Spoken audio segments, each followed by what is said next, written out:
welcome back to my film and TV channel. You're all staying safe and well. And yes, the final season of a franchise. Oh, it lasted 3 seasons, but it's felt longer over the three seasons. Squid Game we're going to look at today.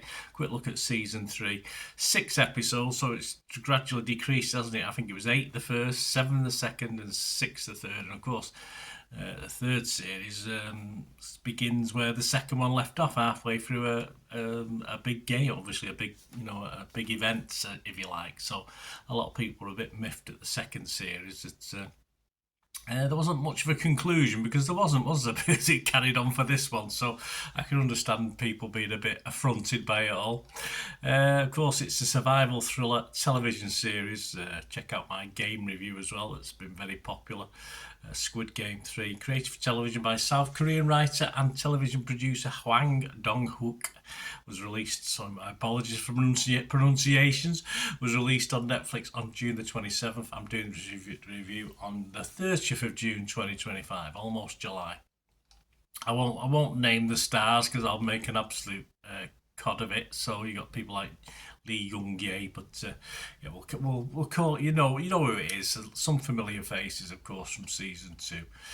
In the season, Seong-gu Hun and the players fight for survival in even deadlier games. In Ho welcomes the VIPs, while his brother Yun-ho continues to search for the island, unaware of a traitor in their midst. Yeah, so there's a little bit of action away from the game action, which...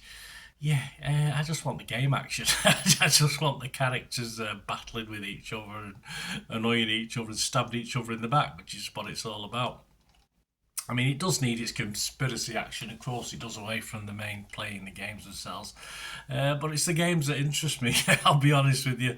So I'm not too worried about figuring out who's the good guy, who's the bad guy, who's up to what, but it has to be put in to break it up. And of course...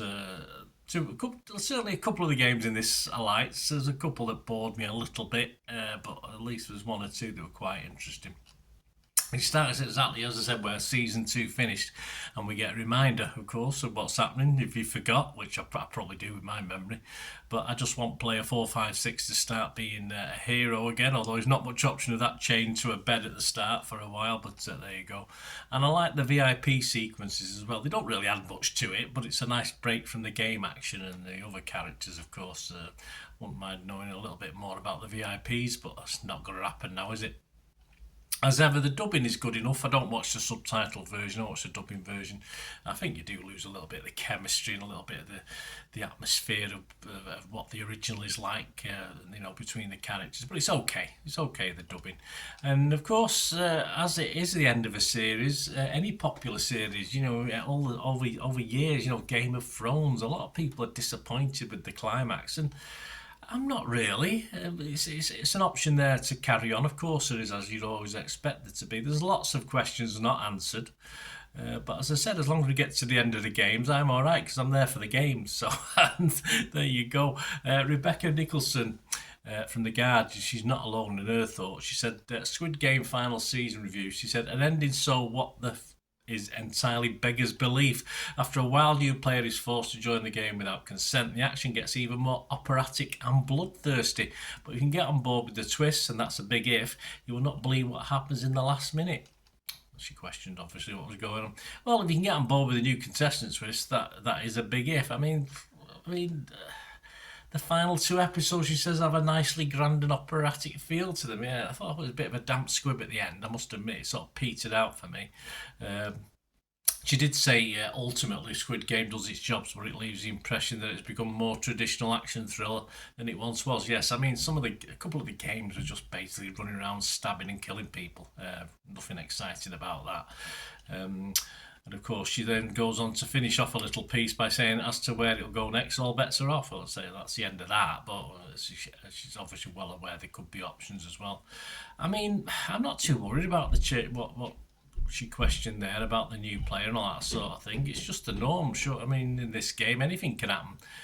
Why would we believe anything less of these sort of little quirks and little twists to the game? It's just as in step with the rest of the franchise. I wouldn't have been shocked by it. She actually gave it a 3 out of 5, so she wasn't totally disappointed. Shannon Miller of IGN website was a bit kinder and scored it 7 out of 10, summing up by saying Squid Game's long-awaited finale comes with some creative missteps, but it continues to bring the captivating thrills and blood-stained social commentary that made it a runaway hit from the start.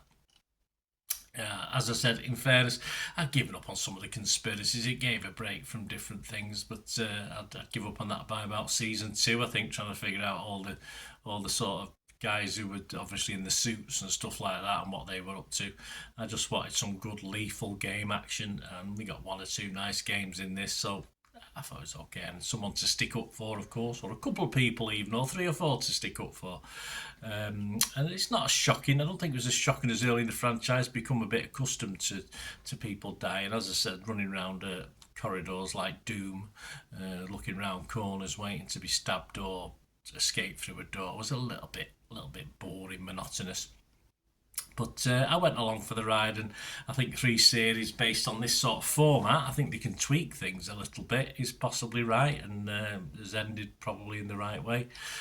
As I said, the ending itself was okay. It was fine. It's I'm not going to slag it off about the ending. I noticed in the individual scores on Internet Movie Database, the last episode got a 1.5 to 2 points on average less than the other episodes, but that's only to be expected, I think. Generally, the other people, Rotten Tomatoes, 81% of the 43 critics were positive. The consensus of the website says the games reach a grim crescendo in this climatic 3rd season, repeating familiar beats, but with the ruthlessness that drives creator Hwang Dong-hyuk's themes home. Metacritic 66 out of 100, that's okay, based on 19 critics. So generally good. As I say, I think season 2 got panned a little bit. I'm quite happy with how it ended. I was all right. I was looking forward to watching it. The 6 episodes flew by quite quickly. I admit to doing other bits and pieces. That's probably why I don't watch the subtitles, because I always like to do other stuff as well. Check my phone, do other things while I'm watching, and then concentrate on the games as and when they happen. Certainly the better games, anyway. But I'm going to be fresh on Rotten Tomatoes. I was positive on Metacritic, and I give this a very watchable still. If you like Squid Games, if you're into Squid Games. But again, no bells and whistles with this. It's okay. 1 or 2 good games to play. A lot of bad guys to dislike, and sprinkling of good guys, girls and babies to like as well. So I'm going to give this a 6.5 out of 10. There you go, 6.5.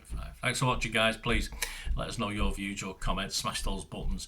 And if you do like what I try and do on the channel, I also try and obviously take other people's opinions into account and comment and agree or disagree. So that's how I do it. So if you like how I do it and you want to help support the channel in the future, there are ways of doing that. Just keep watching and listening. Ways to help me out, guys, if you watch the ads, if the ads on this YouTube ads, that helps in a very little way, but it all helps. Watch the pennies and pounds look after themselves, they say, don't they? Or the pennies or the 10p's look after themselves. But if you watch the ads or follow the links on the ads as well, that's always a nice way to support the channel. If you sort of hang on for it, I've done that. I watched other people's and followed the ads, something I fancied, which does happen from time to time.